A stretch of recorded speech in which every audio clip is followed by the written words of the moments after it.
Cooperative അക്കാഡമിയുടെ online ക്ലാസ്സുകളിലേക്ക് സ്വാഗതം.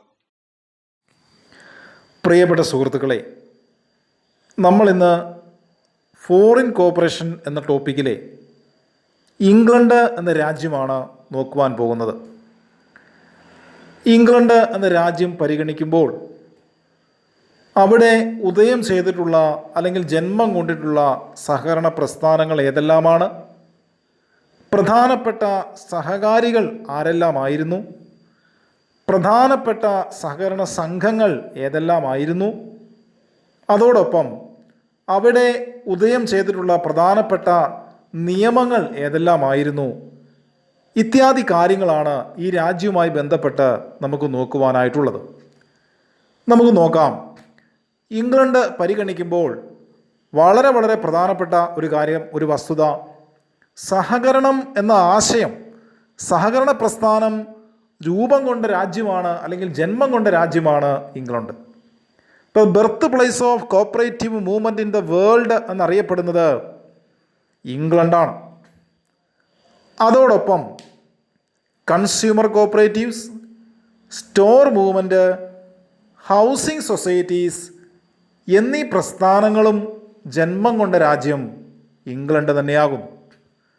അപ്പോൾ സഹകരണം തന്നെ ഉത്ഭവിച്ച രാജ്യം, കൺസ്യൂമർ കോപ്പറേറ്റീവ്സ് ഉത്ഭവിച്ച രാജ്യം, സ്റ്റോർ മൂവ്മെൻറ്റ് ഉത്ഭവിച്ച രാജ്യം, ഹൗസിംഗ് സൊസൈറ്റീസ് ഉത്ഭവിച്ച രാജ്യം ഏത് രാജ്യമാണ്? അത് ഇംഗ്ലണ്ട് തന്നെയാകുന്നു. കൂടാതെ ഇംഗ്ലണ്ടിനെ ഒരപരനാമത്തിൽ അറിയപ്പെടുന്നു, മെക്ക ഓഫ് കോപ്പറേഷൻ എന്നറിയപ്പെടുന്നത് ഏത് രാജ്യമാണ്? അത് ഇംഗ്ലണ്ട് തന്നെയാണ്. ഇപ്പോൾ സഹകരണം ഉത്ഭവിച്ചു, housing societies, store movement, consumer cooperatives എന്നിവ രൂപം കൊണ്ടതും മെക്ക ഓഫ് കോപ്പറേഷൻ എന്ന അപരനാമത്തിൽ അറിയപ്പെടുന്നതുമായ രാജ്യമാണ് ഏത്? ഇംഗ്ലണ്ട്. അടുത്തതായി പ്രധാനപ്പെട്ട സഹകാരികൾ ആരെല്ലാമാണ് എന്ന് നമുക്ക് നോക്കാം. അതിൽ തന്നെ റോബർട്ട് ഓവൻ ജനിച്ച വർഷം 1771 മെയ് 14 ന്യൂട്ടൺ എന്ന സ്ഥലത്താണ്. 1771 മെയ് 14 മുതൽ 1858 നവംബർ 17 വരെയായിരുന്നു ഇദ്ദേഹത്തിൻ്റെ കാലഘട്ടം. അപ്പോൾ ഇദ്ദേഹം ജനിച്ച സ്ഥലം ന്യൂട്ടൺ എന്ന സ്ഥലത്താണ്. ലോകത്തിൽ സഹകരണ പ്രസ്ഥാനത്തിൻ്റെ പിതാവായി അറിയപ്പെടുന്നത് ഇദ്ദേഹമാണ്. കാരണം സഹകരണം എന്ന ആശയം, ഐഡിയ ലോകത്തിന് സംഭാവന ചെയ്ത വ്യക്തിയാണ് റോബർട്ട് ഓവൻ. അതിനാൽ ഇദ്ദേഹത്തെ ലോകത്തിലെ സഹകരണ പ്രസ്ഥാനത്തിൻ്റെ പിതാവായി അറിയപ്പെടുന്നു. അപ്പോൾ father of cooperative movement in the world എന്നറിയപ്പെടുന്നതും ഫാദർ ഓഫ് വില്ലേജ് കോപ്പറേറ്റീവ്സ് എന്നറിയപ്പെടുന്നതും റോബർട്ട് ഓവൻ തന്നെയാണ്. Father of cooperative movement in the world, father of village cooperatives എന്നറിയപ്പെടുന്നത് റോബർട്ട് ഓവൻ തന്നെയാണ്. കൂടാതെ ഇദ്ദേഹത്തെ ഒരു അപരനാമധേയത്തിൽ അറിയപ്പെടുന്നു, ഉട്ടോപ്യൻ സോഷ്യലിസ്റ്റ് ആയിരുന്നു ഇദ്ദേഹം. അതിനാൽ ഉട്ടോപ്യൻ സോഷ്യലിസ്റ്റ് എന്നൊരു വിളിപ്പേരും ഇദ്ദേഹത്തിനുണ്ട്.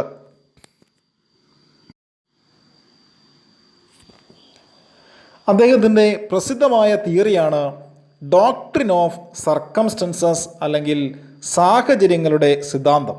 ഇപ്പോൾ റോബർട്ട് ഓവൻ്റെ തലയിലുദിച്ച ഒരു സിദ്ധാന്തമാണ് ഡോക്ട്രിൻ ഓഫ് സർക്കംസ്റ്റൻസസ്. എന്താണത്? Man by birth is neither too good or bad, it is the circumstances that make good or bad. ഒരു മനുഷ്യനെ അയാളുടെ സ്വഭാവ രൂപീകരണത്തിനും നന്മയിലേക്കോ തിന്മയിലേക്കോ നയിക്കുന്നതിനും കാരണക്കാരാകുന്നത് ആ വ്യക്തിയുമായി ബന്ധപ്പെടുന്ന സാഹചര്യങ്ങളാണ് എന്നുള്ളതാണ് ഈ സിദ്ധാന്തത്തിൻ്റെ അന്തസത്ത. അപ്പോൾ നമുക്ക് ഈ സിദ്ധാന്തത്തിൻ്റെ പേര് ഒന്ന് ഓർത്തിരിക്കാം. ഡോക്ട്രിൻ ഓഫ് സർക്കംസ്റ്റൻസസ് എന്നത് ബന്ധപ്പെട്ടിരിക്കുന്നത് റോബർട്ട് ഓവനുമായിട്ടാണ്. അദ്ദേഹത്തിൻ്റെ പ്രസിദ്ധമായ സിദ്ധാന്തം, ആ തിയറിയുടെ പേരാണ് ഡോക്ട്രിൻ ഓഫ് സർക്കംസ്റ്റൻസസ്. കൂടാതെ ലേബർ നോട്ട്, ലേബർ എക്സ്ചേഞ്ച് എന്നീ പദങ്ങൾ റോബർട്ട് ഓവനുമായി ബന്ധപ്പെട്ടിരിക്കുന്നു. ഇപ്പം ലേബർ നോട്ട്, ലേബർ എക്സ്ചേഞ്ച് എന്നീ പദങ്ങൾ റോബർട്ട് ഓവനുമായി ബന്ധപ്പെട്ടിരിക്കുന്നു. ലേബർ നോട്ടുമായി ബന്ധപ്പെട്ട് അദ്ദേഹത്തിൻ്റെ ഒരു കൊട്ടേഷനാണ് no competition, no money and no profit. No competition, no money and no profit എന്ന കൊട്ടേഷനും റോബർട്ട് ഓവനുമായി ബന്ധപ്പെട്ടതാണ്. തുടർന്ന് ഇദ്ദേഹം 1826 USA ആസ്ഥാനമായി ആരംഭിച്ച സഹകരണ കോളനിയുടെ പേരാണ് ന്യൂ ഹാർമണി. എന്തായിരുന്നു ഇതിൻ്റെ ലക്ഷ്യം? ചൈൽഡ് ലേബർ ഒഴിവാക്കുക, ലാഭേച്ഛയോടുകൂടിയുള്ള പ്രവർത്തനങ്ങൾ ഒഴിവാക്കുക, സെൽഫ് എംപ്ലോയ്മെൻറ്റ് പ്രൊവൈഡ് ചെയ്യുക എന്നീ ലക്ഷ്യങ്ങളോടുകൂടി 1826 USA ആസ്ഥാനമായി ആരംഭിച്ച ഒരു സഹകരണ കോളനിയാണ് ന്യൂ ഹാർമണി. ഇപ്പം ന്യൂ ഹാർമണി എന്നാൽ റോബർട്ട് ഓവൻ ആരംഭിച്ച സഹകരണ കോളനിയുടെ പേരാണ് ന്യൂ ഹാർമണി. വർഷം 1826. അദ്ദേഹത്തിൻ്റെ ഉടമസ്ഥതയിലുണ്ടായിരുന്ന ആ മില്ലിൻ്റെ പേരാണ് ന്യൂ ലെനാർക്ക്. ഇപ്പം ന്യൂ ലെനാർക്ക് എന്നാൽ റോബർട്ട് ഓവൻ ഉടമസ്ഥനായിരുന്ന കോട്ടൺ മില്ലിൻ്റെ പേരാണ് ന്യൂ ലെനാർക്ക്.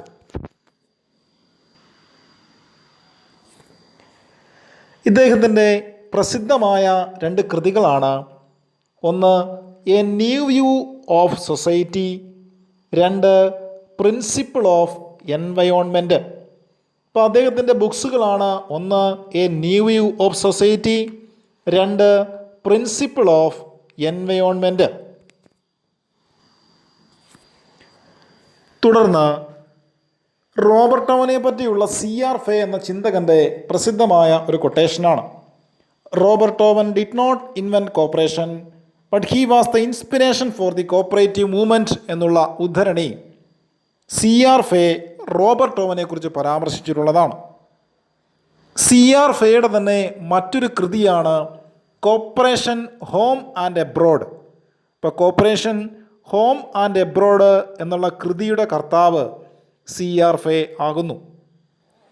കൂടാതെ cooperative is the product of economic and social condition created by industrial revolution എന്ന ഉദ്ധരണിയുടെ കർത്താവും C.R. ഫേ തന്നെയാകുന്നു. ഇപ്പോൾ C.R. ഫേ റോബർട്ട് ഓവനെ പറ്റി Robert Owen did not invent cooperation but he was the inspiration for the cooperative movement. അദ്ദേഹത്തിൻ്റെ മറ്റൊരു കൃതിയുടെ പേരാണ് കോപ്പറേഷൻ ഹോം ആൻഡ് എബ്രോഡ്. കൂടാതെ cooperative is the product of economic and social condition created by industrial revolution എന്ന് പരാമർശിച്ചിട്ടുള്ളതും C.R. ഫേ തന്നെയാകുന്നു. അതോടൊപ്പം തന്നെ റോബർട്ട് ഓവൻ്റെ പേരുമായി ബന്ധപ്പെട്ടുകൊണ്ട് A.L. മോർട്ടാൻ എഴുതിയ കൃതിയുടെ പേരാണ് life and ideals of Robert Owen. ഇപ്പം life and ideals of Robert Owen എന്ന കൃതിയുടെ കർത്താവ് A.L. മോർട്ടൻ ആകുന്നു. ഇപ്പോൾ റോബർട്ട് ഓവനുമായി ബന്ധപ്പെടുന്ന പ്രധാനപ്പെട്ട പോയിന്റുകളെല്ലാം പരാമർശിച്ചു കഴിഞ്ഞു. രണ്ടാമത്തെ സഹകാരിയാണ് doctor William King. Doctor William King ജനിച്ച വർഷം 1786 കൃത്യമായി പറഞ്ഞാൽ 1786 ഏപ്രിൽ 17 ഇപ്സ്വിച്ച് എന്ന സ്ഥലത്താണ് ഇദ്ദേഹം ജനിച്ചത്. 1786 മുതൽ 1865 വരെയായിരുന്നു ഇദ്ദേഹത്തിൻ്റെ കാലഘട്ടം. ഇദ്ദേഹം അറിയപ്പെട്ടിരുന്നത് ക്രിസ്ത്യൻ സോഷ്യലിസ്റ്റ് എന്നായിരുന്നു. ക്രിസ്ത്യൻ സോഷ്യലിസ്റ്റ്, പുവർമാൻസ് ഡോക്ടർ എന്നീ അപരനാമധേയങ്ങളിൽ അറിയപ്പെട്ടിരുന്ന വ്യക്തിയായിരുന്നു ഡോക്ടർ വില്യം കിങ്. ഇപ്പോൾ ക്രിസ്ത്യൻ സോഷ്യലിസ്റ്റ്, പുവർമാൻസ് ഡോക്ടർ എന്നീ പേരുകളിൽ അറിയപ്പെട്ട വ്യക്തിയാണ് വില്യം കിങ്. വില്യം കിങ്ങുമായി ബന്ധപ്പെട്ട പരമപ്രധാനമായ ഒരു പോയിൻ്റാണ് ലോകത്തിലെ ആദ്യത്തെ സഹകരണ ജേണൽ പ്രസിദ്ധീകരിച്ചത് ഇദ്ദേഹമാണ്. 1828 മെയ് 1 പ്രസിദ്ധീകരിക്കപ്പെട്ട കോ ഓപ്പറേറ്റർ എന്ന മാസിക ലോകത്തിലെ ആദ്യത്തെ സഹകരണ ജേണലായി കരുതപ്പെടുന്നു. ഇദ്ദേഹം സ്ഥാപിച്ചിട്ടുള്ള 2 സംഘടനകളാണ്. ഒന്ന് ബ്രൈറ്റഡ് കോപ്പറേറ്റീവ് ബെനവലൻ്റ് അസോസിയേഷൻ. ഇതൊരു കോപ്പറേറ്റീവ് സ്റ്റോറാണ്. Brighton cooperative benevolent association. കൂടാതെ കോപ്പറേറ്റീവ് ട്രേഡിംഗ് അസോസിയേഷൻ. ഇപ്പോൾ ബ്രൈറ്റഡ് കോപ്പറേറ്റീവ് ബെനവലൻ്റ് അസോസിയേഷനും കോപ്പറേറ്റീവ് ട്രേഡിംഗ് അസോസിയേഷനും രൂപീകരിച്ചത് വില്യം കിങ് ആണ്. അദ്ദേഹത്തിൻ്റെ അഭിപ്രായത്തിൽ സ്മോൾ ആൻഡ് കോമ്പാക്റ്റ് സൊസൈറ്റീസ് രൂപീകരിക്കപ്പെടുക എന്നുള്ളതായിരുന്നു ഇദ്ദേഹം ശുപാർശ ചെയ്തത്. അപ്പോൾ വില്യം കിങ് അഡ്വക്കേറ്റ് ചെയ്തത് സ്മോൾ ആൻഡ് കോമ്പാക്റ്റ് സൊസൈറ്റീസ് ആയിരുന്നു. അദ്ദേഹവുമായി ബന്ധപ്പെടുന്ന ഒരു കൊട്ടേഷനാണ് self help and mutual aid. Self help and mutual aid എന്ന് ബന്ധപ്പെട്ടിരിക്കുന്നത് വില്യം കിങ്ങുമായിട്ടാണ്. കൂടാതെ the men of knowledge was the basic thing for the success of cooperation എന്ന കൊട്ടേഷനും വില്യം കിങ്ങുമായി ബന്ധപ്പെട്ടതാണ്. The men of knowledge was the basic thing for the success of cooperation, self help and mutual aid ഇവ രണ്ടും William കിങ്ങുമായി ബന്ധപ്പെട്ടതാണ്. ഇപ്പോൾ William king 1786 ജനിച്ചു. Christian socialist, poor man's doctor എന്നീ അപരനാമധേയങ്ങളിൽ അറിയപ്പെട്ടു. 1828 ലോകത്തിലെ ആദ്യത്തെ സഹകരണ മാസിക പ്രസിദ്ധപ്പെടുത്തി. 2 സംഘടനകൾ ബ്രൈറ്റഡ് കോപ്പറേറ്റീവ് ബെനവലൻ്റ് അസോസിയേഷനും കോപ്പറേറ്റീവ് ട്രേഡിംഗ് അസോസിയേഷനും രൂപീകരിച്ചത് വില്യം കിങ് ആകുന്നു. അതോടൊപ്പം തന്നെ self help and mutual aid, the men of knowledge was the basic thing for the success of cooperation എന്നീ 2 കൊട്ടേഷനുകളും വില്യം കിങ്ങുമായി ബന്ധപ്പെട്ടതാണ്. തുടർന്ന് ഇംഗ്ലണ്ടുമായി ബന്ധപ്പെട്ട് നമുക്ക് നോക്കുവാനുള്ളത് കോപ്പറേറ്റീവ് ഹോൾസെയിൽ സ്റ്റോറാണ്. കോപ്പറേറ്റീവ് ഹോൾസെയിൽ സ്റ്റോർ രജിസ്റ്റർ ചെയ്തത് 1863 ഇത് പ്രവർത്തനം ആരംഭിക്കുന്നത് 1864 ഇപ്പോൾ കോപ്പറേറ്റീവ് ഹോൾസെയിൽ സ്റ്റോറിൻ്റെ അഡ്രസ് എന്നുള്ളത് room number 3 Cooper Street, Manchester എന്നതായിരുന്നു. കോപ്പറേറ്റീവ് ഹോൾസെയിൽ സ്റ്റോർ രൂപീകരിക്കുന്നതുമായി ബന്ധപ്പെട്ട് മുൻകൈയെടുത്ത വ്യക്തിയാണ് ഇ.വി. നീല്. ഇ.വി. നീല് ഒരു ക്രിസ്ത്യൻ സോഷ്യലിസ്റ്റായിരുന്നു. ഇപ്പോൾ കോപ്പറേറ്റീവ് ഹോൾസെയിൽ സ്റ്റോർ രൂപീകരിക്കുവാൻ മുൻകൈയെടുത്ത വ്യക്തിയാണ് ഇ.വി. നീല്. ഇ.വി. നീല് ഒരു ക്രിസ്ത്യൻ സോഷ്യലിസ്റ്റായി പരിഗണിക്കപ്പെടുന്നു. ഇപ്പോൾ കോപ്പറേറ്റീവ് ഹോൾസെയിൽ സ്റ്റോർ 1863 രജിസ്റ്റർ ചെയ്ത് 1864 മാഞ്ചസ്റ്റർ ആസ്ഥാനമായി പ്രവർത്തനം തുടങ്ങി. ഇത് രൂപീകരിക്കുവാൻ മുൻകൈയെടുത്ത വ്യക്തിയാണ് ഇ.വി. നീല്. അടുത്ത പ്രധാനപ്പെട്ട ഒരു സംഘമാണ് റോക്ക്ഡെയിൽ ഇക്വിറ്റബിൾ പയനിയേഴ്സ് സൊസൈറ്റി. ഇപ്പോൾ റോക്ക്ഡെയിൽ ഇക്വിറ്റബിൾ പയനിയേഴ്സ് സൊസൈറ്റിയുടെ പ്രത്യേകത ലോകത്തിലെ ആദ്യത്തെ സക്സസ്ഫുള്ളായ സഹകരണ സംഘമാണ് Rochdale Equitable Pioneers society. First successful cooperative society in the world എന്നറിയപ്പെടുന്നത് റോക്ക്ഡെയിൽ ഇക്വിറ്റബിൾ പയനിയേഴ്സ് സൊസൈറ്റിയാണ്.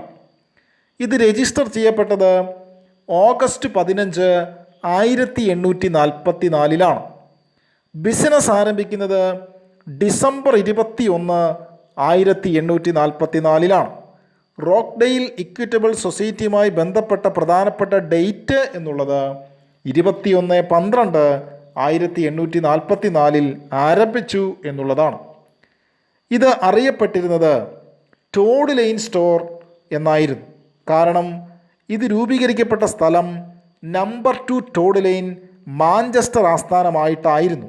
ആയതിനാൽ ടോഡ് ലൈൻ സ്റ്റോർ എന്നറിയപ്പെട്ടതും റോക്ക്ഡെയിൽ ഇക്വിറ്റബിൾ പയനിയേഴ്സ് സൊസൈറ്റിയാണ്. ഇതുമായി ബന്ധപ്പെട്ട ഒരു പദമാണ് Chartist Hall. Chartist Hall is related to Rochdale Equitable Pioneers society.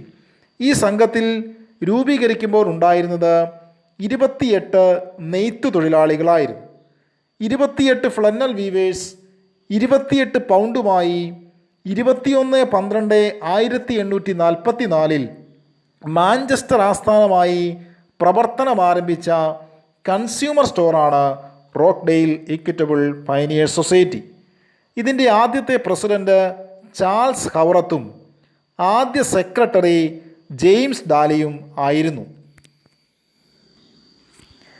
ആ കാലഘട്ടത്തിൽ ഇംഗ്ലണ്ടിൽ നിലവിൽ വന്ന പ്രധാനപ്പെട്ട ഒരു നിയമമാണ് industrial and provident societies act. വർഷം 1852. ഇപ്പോൾ industrial and provident societies act government പുറത്തിറക്കിയ വർഷം 1852 ഈ നിയമത്തിന് ഭേദഗതി വന്ന വർഷം 1862 1793 ഫസ്റ്റ് ഫ്രണ്ട്ലി സൊസൈറ്റീസ് ആക്ട് നിലവിൽ വന്ന വർഷമാണ് 1793. അതുപോലെ തന്നെ 1840 ഹംഗ്രി ഫോർട്ടീസ് എന്നറിയപ്പെടുന്ന വർഷമാണ് 1840. 1869 ബ്രിട്ടീഷ് കോപ്പറേറ്റീവ് യൂണിയൻ എസ്റ്റാബ്ലിഷ് ചെയ്ത വർഷമാണ് 1869. ബ്രിട്ടീഷ് കോപ്പറേറ്റീവ് യൂണിയൻ്റെ ആസ്ഥാനം അല്ലെങ്കിൽ headquarters Holyoake House Manchester ആയിരുന്നു. അപ്പോൾ 1793 friendly societies act, 1840 hungry forties, 1869 British cooperative union establish ചെയ്ത വർഷം, അതിൻ്റെ ആസ്ഥാനം Holyoake House Manchester. Corn law പാസാക്കിയ രാജ്യം ഏതാണ് എന്ന് ചോദിച്ചാൽ കോൺ ലോ പാസാക്കിയ രാജ്യം ഉത്തരം അത് ബ്രിട്ടനാണ്. ഇംഗ്ലണ്ടുമായി ബന്ധപ്പെടുന്ന പ്രധാനപ്പെട്ട വസ്തുതകൾ ഈ ഓഡിയോയിലുണ്ട് എന്ന് ഞാൻ വിശ്വസിക്കുന്നു. നിങ്ങൾക്ക് ഇത് ഉപകാരപ്രദമാകുമെന്ന് വിശ്വസിക്കുന്നു. Thank you. സഹകരണ മേഖലയുമായി ബന്ധപ്പെട്ട എല്ലാ വിഷയങ്ങളുടെയും ക്ലാസുകൾ ഈ ചാനലിൽ നിങ്ങൾക്ക് ലഭ്യമാണ്. ചാനൽ സബ്സ്ക്രൈബ് ചെയ്യുക. Thank you.